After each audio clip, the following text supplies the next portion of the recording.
So here is some clarification about karma and when does karma dissolve. So sometimes we can forgive and let go. It takes time to forgive and let go. And let's say you've forgiven and let go of certain situations or people or memories related to them. But the pattern will continue because something brought these people into your life, and these people are vibrations.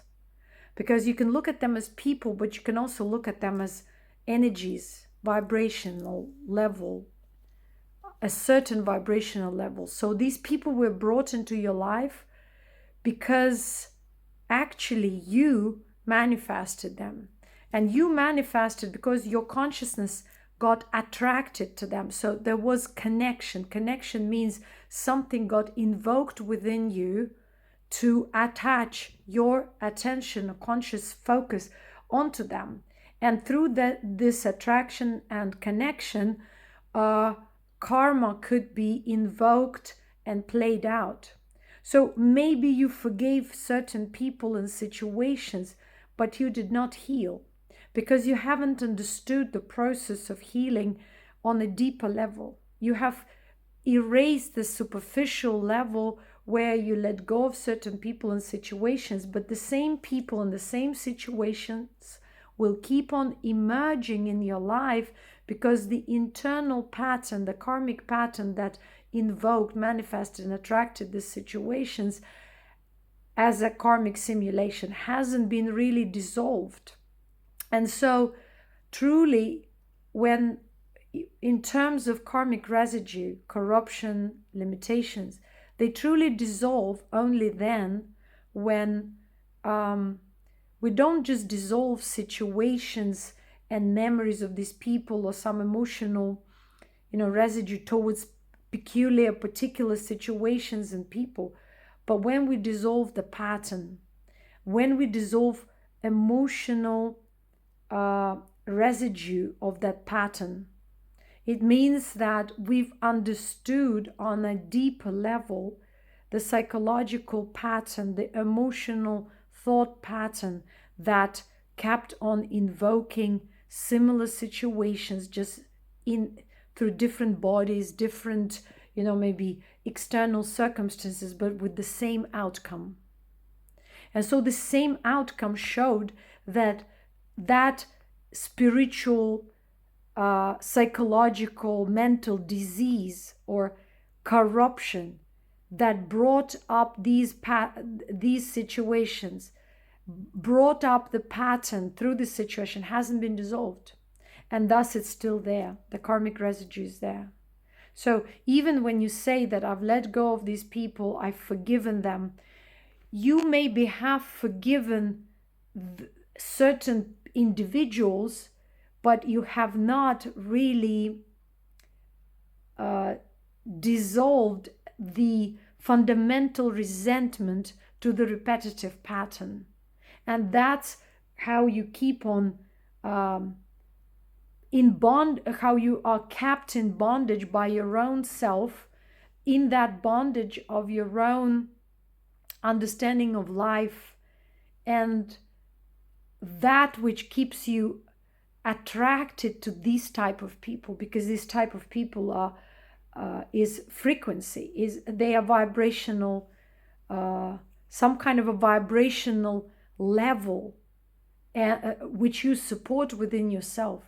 This is based on some belief system, maybe on some limited, corrupt understanding of life, maybe understanding of life which comes from generations, or which is passed on from one generation to the other, which comes from your parents.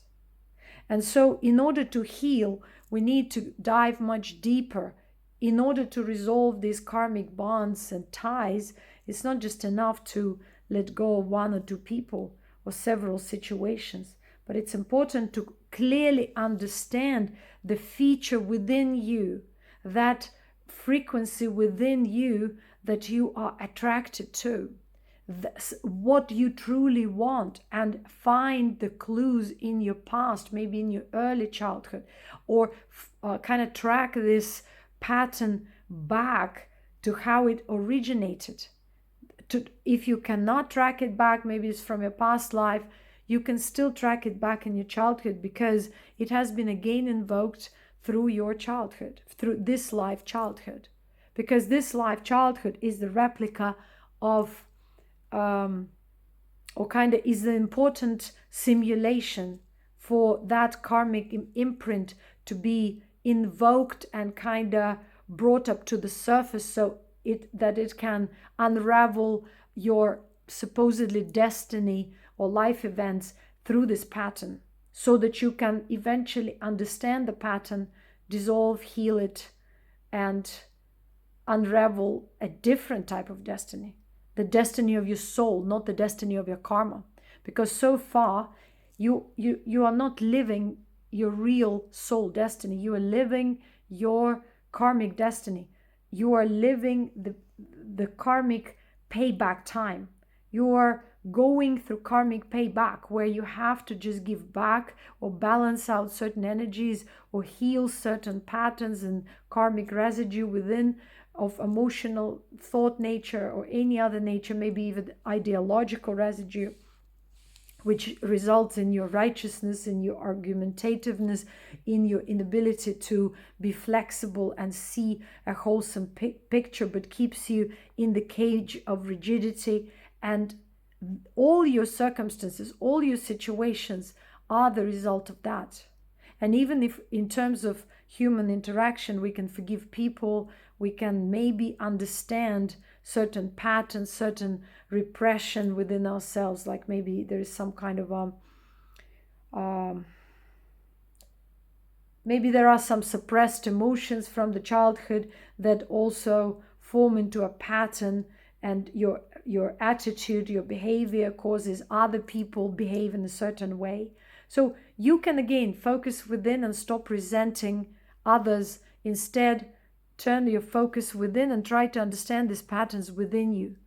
Try to observe yourself while interacting with others, kind of as if from the outside slightly, to have a more objective perspective. But sometimes in terms of, other life circumstances where maybe people are just involved somehow indirectly, you see that for some reason, like you're trying to succeed, things are not happening. So you are not just resenting people, you are resenting life for what it brings you. And it is ignorance, because you kind of don't understand that you're accountable for this life, that everything you produce, everything you experience comes out of your being. And that being at this point, in this day and age, is not just your pure being. It is wrapped up in karma, in karmic residue of the past eras, or, the past lives, incarnations, interactions, and so on and so forth. And so whatever you experience comes from you. It's your residue. It's your way of thinking. It's the way of being. It's the way of expressing self. It's the way of interacting with others.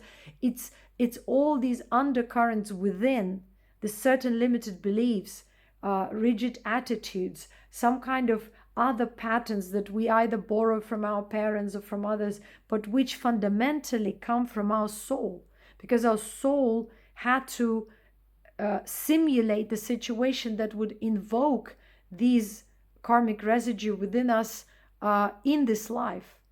And that's why it's absolutely silly to blame other people for your own experience. Your parents might have treated you badly, or you might have been a victim of certain situations, but only because you already carry that vibration within. There is some kind of a fundamental distortion there, either on the level of your intellect or mind, the way you perceive life, perceived first of all in the past. And so you came into life with this pattern. You came into this incarnation already having it, so that your current situation, your current birth just kind of simulated the circumstances, replicated this karmic circumstances, so you can see them better and eventually get rid of it. But yet this system we are born in does not teach us how to get rid of it. We don't even have such a perspective unless, again, from within we are pushed to look for answers and look for some kind of spiritual solution. Spiritual means we're trying to find deeper understanding, deeper perspective onto ourselves so that we can connect the dots and see that we are not a victim of this life. We stop then antagonizing with life, because also this antagonistic tendency comes from the sense of I am against the world, I am a victim. So I start antagonizing. Many people are unconscious about these antagonistic features. And that's why they cannot understand how these antagonistic features or deeply rooted ideas of I'm a victim or I am nothing and I have to prove myself shape their supposedly destinies. But these are all tendencies of our limited selves. They're karmic tendencies, and that's why they blind us and do not allow us to really enjoy this world, but kind of veil this blissful supposedly existence here and create an impression of suffering, because this suffering comes from within, from this karmic residue that has to be first of all realized, acknowledged, admitted, and gradually with awareness dissolved. When we start changing the pattern from within, when we notice how we act somewhat as if from the outside, we observe ourselves, we contemplate, we become aware, and we slowly dissolve these karmic residues, and we change the pattern, we change behavior. And so we start expressing ourselves openly, we start expressing ourselves freely, directly, because there are no veils anymore. And that's why our life path becomes clear, direct, blissful, and abundant. Because all that which was of the karmic nature, like all those veils that were consuming our energy, blinding us, confusing us, are no longer there. Then you can say that your path is cleared of karmic ties, at least of certain nature. Maybe there are still there are still other subtler forms of karmic residue, but at least on a gross emotional level, it is done. Because that's why you no longer encounter similar people or get attracted to similar people as you were before. You've dissolved the pattern. So therefore, that level of attraction is dissolved. Now you're attracted to other people, to other circumstances. You manifest other people and circumstances because the karmic residue is gone, dissolved, no more there. So my best wishes to everyone to realize that and to make an effort to heal themselves and dissolve these karmic patterns by focusing within and understanding that you are much more than the karmic residue. If you have questions or you would like to share something, please share it in comments, and thank you very much.